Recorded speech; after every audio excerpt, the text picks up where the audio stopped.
ఒరే రాజా, మామయ్య చాలా బాధపడుతున్నాడు రా. ఆయన బీపీ కూడా చాలా ఎక్కువగా ఉంది. నువ్వు వాళ్ళకి ఏ సహాయం చెప్పినా పర్వాలేదు. వాళ్ళకి ఈ వయసులో కావాల్సింది మనశ్శాంతి. వచ్చి నాన్న నీకేం పర్వాలేదని ధైర్యం చెప్పు. వాళ్ళు ఆరోగ్యంగా బ్రతుకుతారు. రా.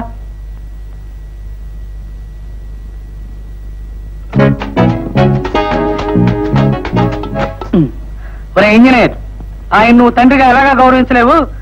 డాక్టర్ గా చెప్తున్నాను. ఇప్పుడు ఆయన నా పేషెంట్. ఆయనకు ఒంట్లో బాగాలేదు. ఇంట్లో ఇలాంటి పిచ్చి పిచ్చి పాటలు, ఈ గోళ పనికిరాదు.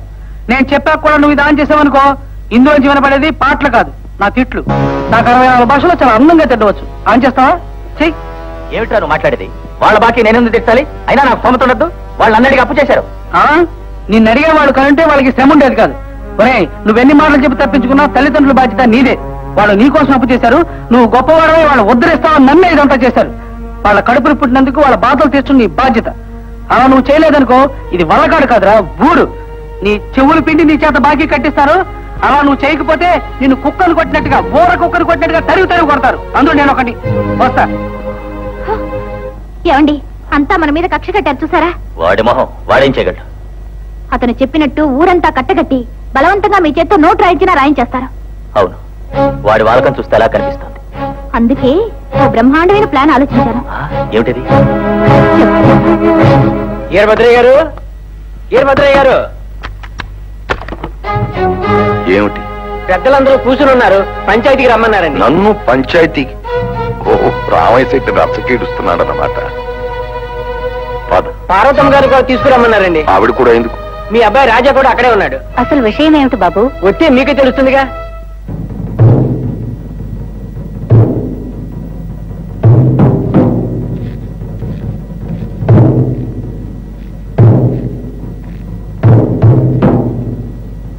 రామయ్య శెట్టి, ఇలా పంచాయతీలో నా పరువు తీస్తే నీ బాకీ తీరిపోతుంది అనుకుంటున్నావా?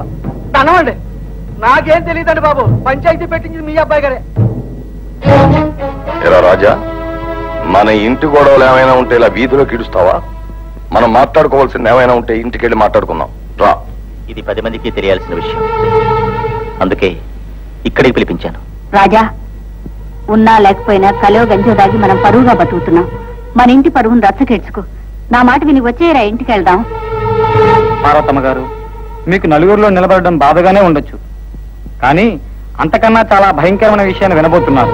అది మీరు వినాలి, నలుగురు వినాలి. మంగమ్మ, అయ్యా చెప్పు.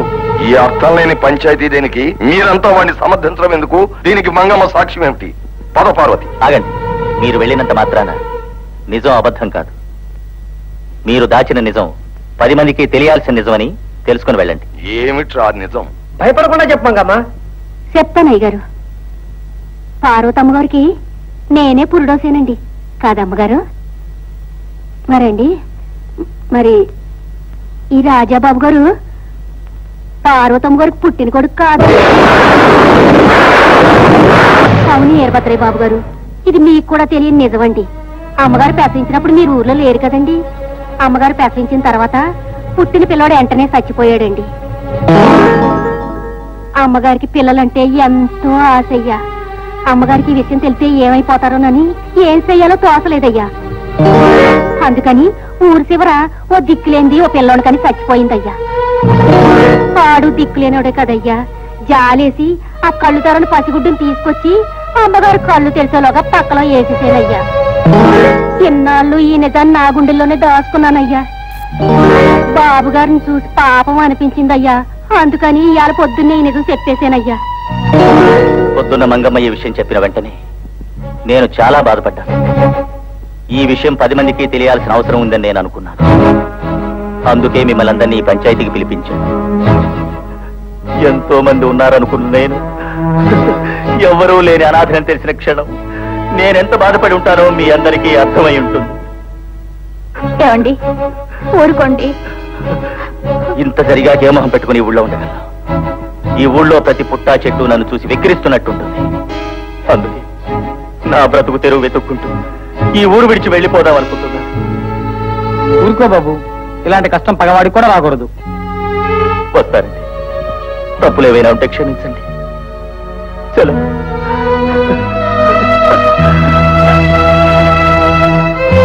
మల్లమ్మ,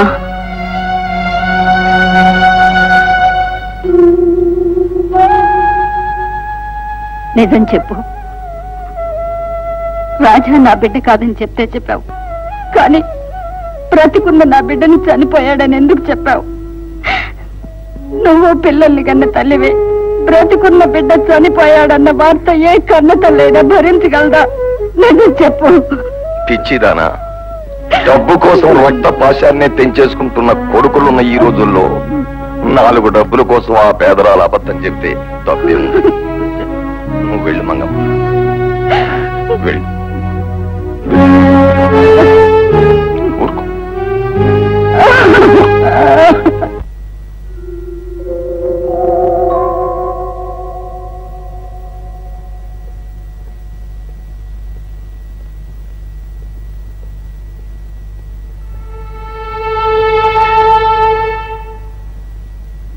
చూడండి, ఇది ఈ ప్రపంచంలోనే విచిత్రమైన సంఘటన. నన్ను పెంచిన తల్లిదండ్రులు నా తల్లిదండ్రులు కారన్న భయంకరమైన నిజం తెలియడం నిజంగా నా దురదృష్టం. ఇన్నాళ్ళు నన్ను పెంచి విద్యాబుద్ధులు నేర్పించి ఇంత వాణ్ణి చేసినందుకు మీ రుణం ఎలా తీర్చుకోగలను? ఈ ఇంట్లో ఏ ముఖం పెట్టుకుని ఉండగలను? అందుకే గంగా నేను మా అత్తవారింటికి వెళ్ళిపోతున్నాం. దేవాలయంలో దేవతల్లాంటి అత్తామామలున్నారని మీతో పాటు ఈ బీదరికాన్ని పంచుకోవడం కూడా ఆనందంగా భావించాను. ఇలా జరిగినందుకు, మీరు మా మనుషులు కాకుండా పోయినందుకు నేనెంతో బాధపడుతున్నాను. ఇన్నాళ్ళు మీ కొడుగ్గా శ్రమపడి పెంచినందుకు మరో జన్మెత్తినా మీ రుణం తీర్చుకోలేను. ఇంతకంటే నేనేం చేయలేను. ఈ 5,000 తీసుకుని ఏదైనా వ్యాపారం చేసుకోండి. ఆగు. 5,000తో వ్యాపారం చేసుకోమంటున్నావు. ఏ వ్యాపారం చేయాలో ఆ సలహా కూడా నువ్వే చెప్పు. తలలు మార్చే వ్యాపారం నేను చేయలేను, తల్లుల్ని మార్చే వ్యాపారం అస్సలు చేయలేను. గుండెల్ని పిండే వ్యాపారం చేయమంటావా? మనస్సుల్ని మోసం చేసే వ్యాపారం చేయమంటావా? ఎన్నాళ్ళు మా ఇద్దరిని నువ్వు నిర్లక్ష్యం చేసినా మనస్సులోనే బాధపడ్డావు. వేళా బాధం తుడిచేశావురా. అవునులే, నువ్వు మా బిడ్డవు కాదుగా, అందుకే అలా ప్రవర్తించావు. ఏ స్వార్థంతో నువ్వు మా బిడ్డను కాదంటున్నావో అది నీకే తెలియాలి. కానీ మాకు తెలిసినంత వరకు మా మనస్సుల్లో నువ్వు మా బిడ్డవేరా. 5,000 ఇచ్చి వెళ్ళిపోతున్నావురా రాజా. నీకు నడక రాక పడిపోబోతుంటే ఈ 1,000 అందించి నీకు నడక నేర్పాను రా. దానికి పారితోషికం 5,000. నీకు అన్నం తిండం అన్నప్పుడు పారబోసేసుకుంటుంటే నా నోట్లోకి పెట్టుకుని 5,000 నీ నోటికి అందించాను రా. దానికి ప్రతిఫలం అయ్యి 5,000. నవమాసాలు మోసి కనిపించిన తల్లి 2 కళ్ళు పొడి చేయడానికి ఈ 5,000 చూపిస్తున్నావు. ఇళ్ళు కూల్చిన బిడ్డల్ని ఎరుగుదను, కాపరాలు కూల్చిన వాళ్ళని చూశాను. కానీ నీలాగా కడుపులు చీల్చి గుండెల్ని కాల్చి వెళ్లిపోయేవాడిని ఎవరిని చూడలేదురా. అసలు నీలాంటి కొడుకును కన్నందుకు మమ్మల్ని సృష్టి క్షమించదేమో అని భయపడుతున్నాను రా. ఒరేయ్, నువ్వు పుట్టక మునుపు మేం బతికాం, నువ్వు పుట్టాక కూడా నీ బరువు నీ రెక్కల మీద మోస్తూ సంతోషంగా బతికాం. నువ్వు పెరిగి ప్రయోజకుడివై మమ్మల్ని చిన్న చూపు చూసినా బతికాం. పర్లేదురా, మేము బతుకుతాం. నన్ను ఎవరు ఆపకండి, నేను మాట్లాడాలి, నేనే మాట్లాడాలి. ఒక్కటి మాత్రం గుర్తుంచుకో, నువ్వు లేకపోయినా మాకు కాకుండా పోయినా ఈ వీరభద్రయ్య బతకగలడు. ఈ రెక్కలు ముసలవైపోతున్నా గుండెల్లో పౌరుషంగా బతకాలి అన్న బలం ఇంకా చావలేదురా. మేము చచ్చిపోయినట్టు నీ కబురొస్తే లోకం కళ్ళు కప్పడానికి కన్నీళ్లు పెట్టకు. ఆ మొసలి కన్నీళ్లు భూమి మీద పడకుండా చూడు. కన్నవాళ్ళు చచ్చినా నీ నటన చూసి మోసం చూసి. బాబు, మాకు నీ డబ్బు సంపాదన ఏమీ అక్కర్లేదురా. ఈ 4 గోడల మధ్య అయినా ఒక్కసారి నిజం ఒప్పుకోరా చాలు. నవమాసాలు మోసి కనిపెంచిన బిడ్డ నా బిడ్డ కాదన్న నిజం నీకు పరువును దింపుతుందేమో కానీ కన్ను తల్లిగా నాకు బాధను పెంచుతుందిరా. నేనుగా ఎవరితోనూ చెప్పను. వెళ్లే ముందు ఒక్కసారి నువ్వు నా బిడ్డవేనన్న నిజం ఒప్పుకోరా చాలు. ఒప్పుకుంటాడే, నిన్ను తల్లి అని ఒప్పుకుంటాడు, నన్ను తండ్రి అని ఒప్పుకుంటాడు. నీకే పెద్ద పెద్ద భవంతులుంటే, నేను కోట్లాది రూపాయలు ఇనపెట్టెల్లో దాచిపెట్టుంటే మన కాళ్ళ కింద వాడి తల పెట్టి మన పాదాలు నేలకు తగలకుండా నెత్తిన పెట్టుకు పూజిస్తాడు అభినవ భారత పుత్రుడు. అయ్యా రాజా గారు, మీరింకా ఇక్కడే ఉంటే మీ నటన తెలుసుకోలేని అమాయకులు ఇంకా కుమిలిపోతారు. కన్న కొడుకు కసాయివాడిగా మారిపోయినా భరించగలను గాని కట్టుకున్న ఇల్లాలు కళ్ళ ముందే రాలిపోతే నేను తట్టుకోలేను. మీరు తక్షణం ఇక్కడి నుంచి హాయిగా చిరునవ్వుతో వెంటనే వెళ్ళిపోండి. వెళ్ళిపోండి, వెళ్ళిపోండి సార్, వెళ్ళిపోండి. గంగా, వాళ్ళ అభిమానంతో బ్రతికే మనుషులని డబ్బిస్తే బాధపడతారని నేను చెప్తే విన్నావా? ఇప్పుడైనా అర్థం చేసుకో, వాళ్ళెంత గొప్పవాళ్ళు. ఈ డబ్బిచ్చి మిమ్మల్ని బాధ పెట్టాను, క్షమించండి. జీవితంలో మరి ఇలాంటి పొరపాటు ఎప్పుడు చెయ్యను. ఇల్లు గుల్ల చేస్తాడు బయటి దొంగ, గుండె గుల్ల చేస్తాడు ఇంటి దొంగ. ఇల్లు గుల్ల చేస్తాడు బయటి దొంగ, గుండె గుల్ల చేస్తాడు ఇంటి దొంగ. అయిన వారి కలలు చెదిరి తునకలైనా, కన్నవారి ఎదలు పగిలి కన్నీరే పారినా. రాతి బండలాటిది ఆ స్వార్థపరుడి మనసు, జాతి కతడు మచ్చని అందరికీ తెలుసు. లోకంలో మనుషులు రకరకాలు. చిరంజీవి చక్రవర్తి, మిమ్మల్ని మేము అల్లుడు అని పిలిచి ఆ శుభతరుణం ఎప్పుడో చెప్పవినది. పిలవడానికేముంది, ఎప్పుడైనా పిలవచ్చు. హాస్యము కాదు, మా అమ్మాయి గారు మీ కొరకు తొందరపడుతున్నారు. పులివెల గాండించు కాలుగాడిని పిల్లివెల మీ తోడుకోయి అటు ఇటు తిరుగుతున్నారు వీక్షింపుడు. మీరు గాండించకండి, మేము మాట్లాడుతున్నాం. మీ వివాహం జరిగిన తర్వాత ఆఫ్రికా మహారణ్యానికి వేట వినోదానికి వెళ్ళాలని మా వాయిదా పడుతున్న కోరిక. చూడండి, మహారణ్యంలో ఉండే జంతువులు చాలా అమాయకమైనవి. వాటికంటే క్రూరమైన మృగాలు మన జనారణ్యంలో ఎన్నో ఉన్నాయి. ఏమా మృగాలు? ఏనుగ, ఎనుబోత, జింక, కొంగ, పులి, సింహం, నక్క, అడి, కుక్క. మా అమ్మ, మా అక్క వాళ్ళు అంత ప్రమాదమైన మృగాల? ఇంటిని కూల్చింది ఒక మృగం, దానికి వంట పడింది మరొక మృగం. వేటాడితే పోలా లపాకి, ఇదిగో తుపాకి. ఆగండి, వాళ్ళని తర్వాత వేటాడుదురు గాని ముందు కూలిపోయిన కాపుర్లో ఎగిరిపోయిన పక్షులు ఎట్టిపోయా చూడండి. ఈ కొత్త పాత్ర ఎవరు? పాత పాత్రే. ఏరా మామయ్య గారు ఎలా ఉన్నారు? అక్క చేసిన దానికైనా మొహం చూడటానికి సిగ్గా ఉంది, అందుకే రాలేదు. నువ్వు వచ్చినా వాళ్ళు అక్కడ లేరులే. ఏమైంది? హైడ్రోజన్ బాంబు పేలిస్తే ఆకాశంలో ఎగిరే పెట్టైనా బతుకుద్ది. ఆడది చిచ్చు పెడితే ఆ చుట్టుపక్కల పచ్చగడ్డి కూడా మలదు. ఏమిటి అర్థం ఏంటి చెప్పు. ఆ రాజాగాడు కన్న గడుపులో పెట్టిన చిచ్చుని భరించలేక ఆ కుటుంబం రాత్రి రాత్రి ఎక్కడికో వెళ్ళిపోయారు. ఎక్కడికి? నాకు తెలిస్తే కానీ చెప్ప.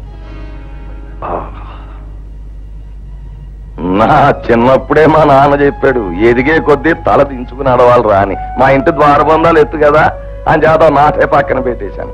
ఏ ఇంట్లోనైనా సరే సుఖంగా బతికేయడానికి అప్పుడు ఆ మాట అన్నాడని ఇప్పుడు నాకు అర్థమవుతుంది అనుభవంలో. ఇల్లు బానే ఉంది కదండి? ఇంకా బాగుంటది. ఈ తాటాకులు తీయించేసి పెంకులు వేయించేసి మధ్యలో మినాయించుకోమని చెప్పాను. మధ్య తరగతి మనస్తత్వం లేవే. పైన ఆకాశంలో పావురాన్ని చూసి కింద మసాలా నూరెత్తా లేకపోతే బండి నడదు. ఇదిగో పార్వతి, ఈ ఊళ్ళో మాకు దూరపు చుట్టం ఉన్నాడు, ఫ్యాక్టరీలో పెద్ద ఉద్యోగం చేస్తున్నాడులే. నాకు గౌరవమైన ఉద్యోగం చూస్తానన్నాడు. నచ్చితే జాయిన్ అయిపోతాను. వస్తాను. అమ్మా ఆగండమ్మా, మీరందరూ ఏదో పనిలోకి వెళ్తున్నట్టున్నారు. 2 రోజులుగా అడుగుదామని అడగలేకపోయాను. మీరు పనిచేసే చోట నాకు కూడా ఏదైనా పని ఇప్పిస్తారా? మీరు పనిలోకి వస్తారా? మీరు బాగా బతికిన వాళ్ళ ఉన్నారు. బాగా బ్రతికినా బ్రతికి చెడ్డ జానెడు పొట్టకు పట్టెడు మెతుకులు కావాల్సిందే కదమ్మా. పస్తులుంటాం మాకు అలవాటి, కానీ మా కళ్ళ ముందు ఆ పసిది పస్తులుంటాం చూడలేకే అడుగుతున్నాను. దాని ముఖం చూసైనా పని ఇప్పించండి అమ్మా. అలాగేనమ్మా, అయితే పదండి వెళదాం. తులసి ఇలారా. ఏమిటమ్మా? నేను పనిలోకి వెళ్తాను, మీ నాన్న వస్తే పనిలోకి వెళ్ళానని చెప్పద్దే. అమ్మా నేను పనిలోకి వస్తానమ్మా. నువ్వు వద్దులేమ్మా, నేను వెళ్తాగా. ఇంటి దగ్గర జాగ్రత్తగా ఉండు. పదండమ్మా. అంటే నువ్వు గ్యాస్ పట్టవా? గ్యాస్ కొట్టేసి మనుషులు బతుకుతున్న ఈ లోకంలో గ్యాస్ పట్టడమే రాదైతే 2 సోడా బుడ్లు పగిలితే అదే వచ్చేస్తా. ఇంతకీ నువ్వు మాటలు అమ్ముతావా సోడాలు అమ్ముతావా? మాటలు చెప్పి సోడాలు అమ్ముతాను. అసలే గాని ఏ కాలంలోనైనా లాభం వచ్చే ఉపాయం ఉందన్నావే, అదేదో చెప్పు. తలనొప్పి రాగానే అమృతాన్ని కొందేసి రాసేసుకుంటారు. దాన్ని దేంతో చేస్తారో మీకు తెలిసేటండి. ముందు పనిలో పెట్టండి, తర్వాత మీకే తెలుస్తుంది. సరేవయ్యా, 5 రూపాయలు ఇస్తే బోల్డ్ మంది వస్తున్నారు. ఇదిగో నీకు 5 రూపాయలు ఇస్తాను. రోజు నీకు ఇచ్చేదంటే 1 రూపాయి అడ్వాన్స్ గా కట్ చేస్తాను. 1 సోడా పగిలితే 2 సోడాలు ఖరీదు కట్టించుకుంటాను. సోడాలు పట్టాలా, కిల్లు కూడా చూసుకోవాలా, ఆ తర్వాత ఇంటి పని చూడాలా. ఇంటి పని చూసిన తర్వాత బ్రాకెట్ చూడాలా. క్లోజింగ్ వచ్చేదాకా మాత్రం ఉండాలి. మాట్లాడబెట్టి సోడాలు పట్టమంటారా? ఇదిగో గ్యాస్ పట్టినట్టే మీటర్ గోలి మాత్రం మిగితే చాలు. చా